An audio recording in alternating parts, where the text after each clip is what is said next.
Hello, it's Saturday, the 16th of April, 2016. Hi. Can I tell you about what I remember about my life? For the first 9 months of my life, I remember a bit of a jolt. I remember a sudden... First thing I remember is a bit of a climax. It's like the eruption. I think the first thing I remember about my life is like a volcanic eruption of some kind. Like a big volcano erupting. That's the first thing I remember about my life. It was a bit like a volcano going whoosh. That's the first thing I remember about life. It was like a big waterfall. Well, a big fucking volcano going whoosh. A bit water. It's like, no, it's more like a water. I think the first time I remember, it was like a creamy sort of floating in a sort of like ice cream, warm ice cream. It's like floating in warm ice, melted ice cream sort of thing. I think that's the first thing I remember about existing. When I first existed, I kind of remember floating in this sort of like very salty. It was a very salty, a bit like ice cream, but melted ice cream. But it was warm ice cream, like melted ice cream. And then I remember for about, let me look at my watch. Must be about 9 months, I think.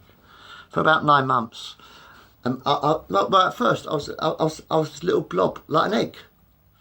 No, not an egg. I was a little bit of well, a little bit of I was a little sort of blob fetus, and my arms started growing and my legs started growing. I started first. It was probably a lump of pink flesh or something, and suddenly these arms started growing out of this body.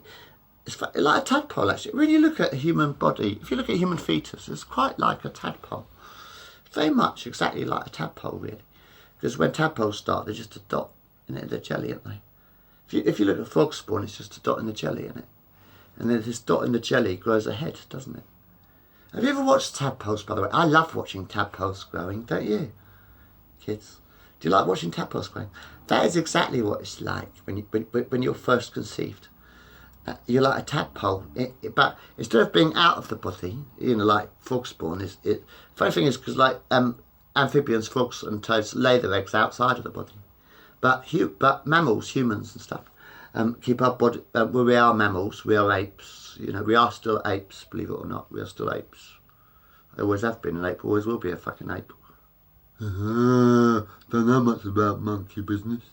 Anyway, yeah, but I mean a tadpole. Sort of like, imagine like frog spawn inside your belly sort of thing. So I mean, sort of like start off as a little black blob, or well, in human pieces, a little pink blob, isn't it? In human cases, or brown blob even. No, it's actually a little pink blob. Because like when the egg meets the sperm, you think the sperm is your daddy actually. So it's like when your daddy and your mummy make love, you see. Have you ever watched your daddy having sex? Have you ever watched your mummy and daddy having sex?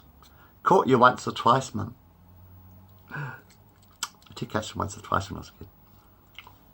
What's that noise? Something going bump in the middle of the night. Oh. Hello, Mummy. Hello, Daddy. What are you doing? Daddy's just fixing the bed. Go back to sleep. Anyway, yeah. Imagine if the sperm is in fact your dad's spirit, right? It's actually sort of your dad's everything that your dad is inside is his sperm, is inside his sperm. That's your dad's brain. Well, it's your dad's, sort of, your dad is actually he creates the sperm, sort of like that goes into the cunt, into the vagina, the cunt, and it meets the egg. And I imagine the egg is your mother, right? The egg is your mother. So when mummy and daddy have sex, basically they're like kissing inside themselves. Daddy ejaculates the sperm into your mummy's belly, and your daddy's sperm it meets your mummy's egg, and they fall in love.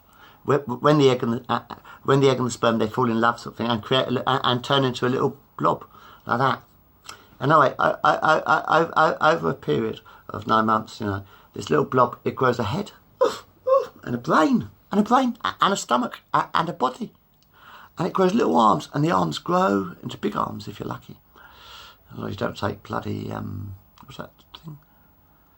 Thalidomide. Do you remember that drug in the 1960s, wasn't it? The 60s or 70s? thalidomide.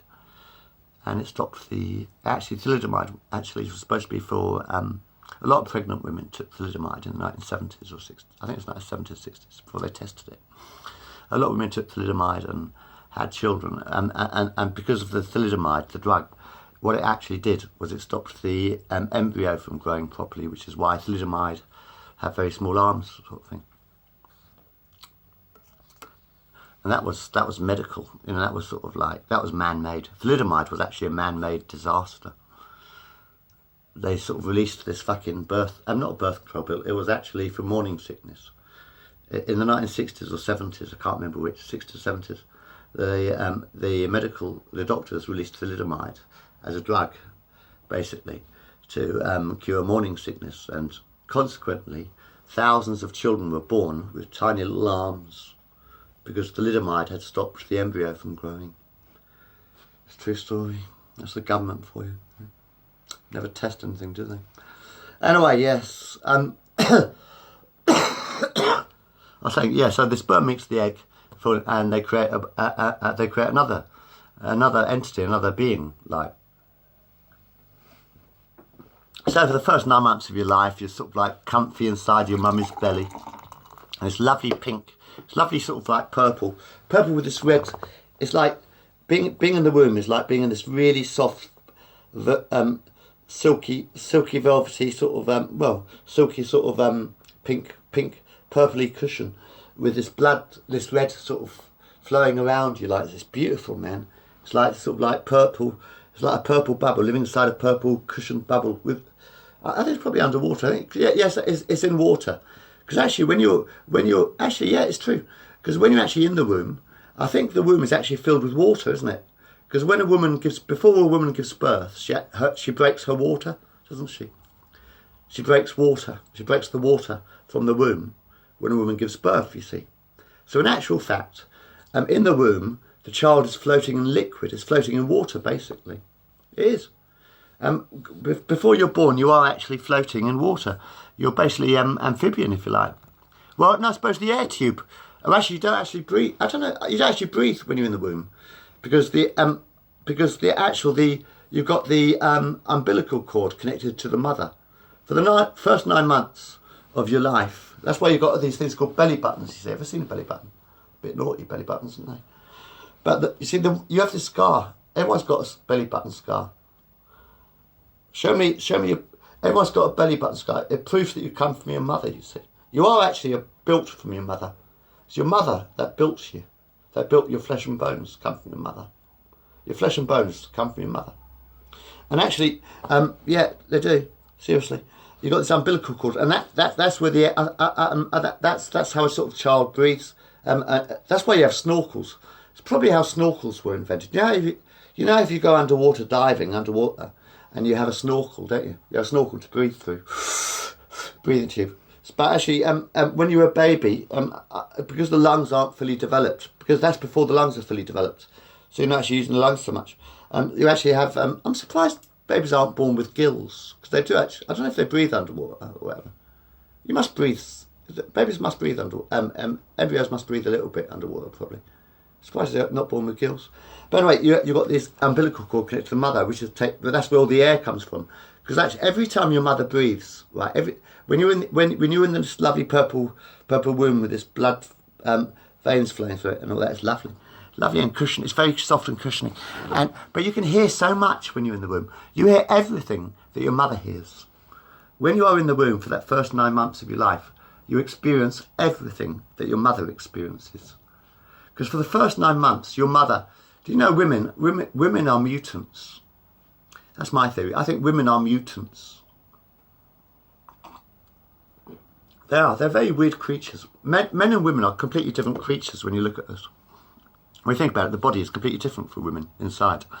The inside of a woman's body is very much different to inside of a man's body. I don't know what he does with the rest of his body inside, but women actually sort of have a womb inside their bodies. They're completely different creatures almost, you know. Men and women are, in fact, completely different creatures almost. Because women have these things called a cunt. Men have these things called penis and balls. We have testicles, you see. Men have testicles and bollocks. Well, testicles are bollocks. Testicles and penises, you see. That spunk comes out of. Lovely. Ooh. But women got these vagina things, that like a tunnel. For some reason they bleed. I don't know why they bleed every month. The menstrual cycle. I don't know why that happens. I feel sorry for women actually.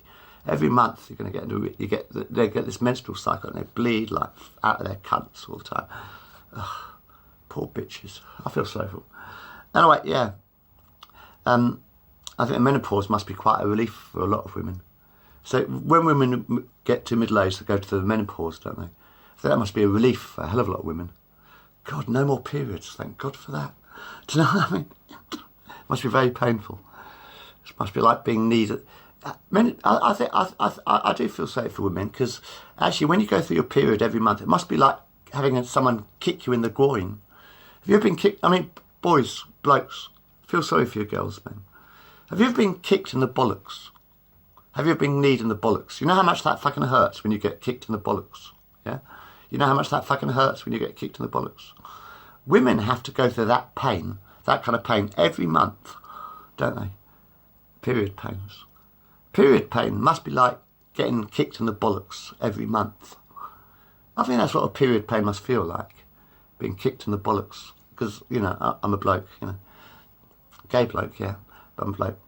So I do feel sorry for women because periods must be like getting kicked in the bollocks every day, you know, for about a week or something, you know. How many women don't feel that, eh? But yeah. But actually, for the first 9 months of your existence, when you're in the womb, you do experience everything the mother experiences. If your mother is getting beaten up or something like that, you'd feel it. Luckily, my mummy and daddy are totally in love. They've always been totally in love. My dad died. Actually, my dad died about a week last Wednesday. My dad's dead, you see. I'm 50 on the 19th of April, 2016. It's my 50th birthday on Tuesday. It is my 50th birthday on Tuesday. I was born on the 19th of April, 1966. I'm Bill William Joseph Bailey. I'm William Joseph Bailey. I was born on the 19th of April, 1966, you see. But the point is, it's like the first 9 months of my life was quite wonderful because my mummy and daddy have always been totally in love, and because my mummy and daddy are totally in love, I always, when I was in the womb, I always felt this love that my mummy and daddy had for each other because they were totally in love. My mummy and daddy have always been totally in love. I mean, you know, honestly, and you can feel the emotion when you're in the womb. You do feel the emotion. You can't. I suppose because a child is sleeping, you experience everything for the mother. So I suppose women are like mutants because you're like, when you're pregnant, when a woman is pregnant, she's actually got living 2 lives. She's actually a mutant, like she's got 2 lives inside her. She's got life inside her, sometimes up to 5 or 6, I've heard, you know. But when a woman is actually pregnant, there's another brain inside her stomach. There's a little baby inside her stomach with a brain, a human brain. Another brain inside your stomach. It's like being inside out. It must be like being an inside out. To be pregnant must be like being an inside out Siamese twin. You think about it. A woman, the brain is going into the baby, right? Everything we experiences goes into the mother experiences goes into the baby, doesn't it? So the baby, I suppose, is sort of like asleep and dreaming through its mother's eyes. For the first 9 months of its life, I suppose the baby is dreaming through its mother's eyes and experiences everything the mother does. And the mother is like a mutant who creates this life that comes sliding, slimy. After 9 months, it comes sliding, slimy, this lump of pink baby. Slides through this tunnel, you know, like Rabbi says. But it comes out of this tunnel and, you know, and it's this little sort of like pink baby. And you know, probably the first face the baby sees, because when you think about it, when you've just given birth, most mothers go fucking knackered. So actually, if you're lucky, probably the first face you really get to see is your daddy's, isn't it? Suddenly you come out of this womb, nice comfy womb, and suddenly there's this great big face smiling in front of you with these big blue eyes, this lovely, kind and gentle face. And he holds you in his arms and he says, "You're safe, I'm here." And that's probably the first memory I have of being born, actually. Because I think actually my mum was too knackered. Sorry, it does. No, sorry, hang on a moment. I was born out of my mum's womb and after the doctors with his masks or something wiped me down, and they handed me to my mother. And I looked at my mum's arms, and she had me in her arms like that. I was only a tiny little baby, like that big sort of thing, and this big, comfy arms, like. And I almost felt like I was back in the womb again. It was almost like being back in the womb again, back in my mum's arms. And I looked down at me, and I thought, and I sort of like, I thought that felt really safe because I was still in my mum's arms. And then she handed me to this this other person who had a deep voice, and he kissed me right there. This bloke, this big head, this great big head, and he held me in his arms, his lovely gentle arms, and he kissed me right there on the forehead, just there. And my daddy kissed me just there on the forehead, the day I was born. And he said, "I love you," and like that was basically my entire life, you know. That's a true story. So I spent, and like I was born and I existed in there with Mummy and Daddy, and you know. And the rest is history. Just I'll tell you that. That's the first memories I had. You have to watch the rest of my channel if you want the rest of my memories.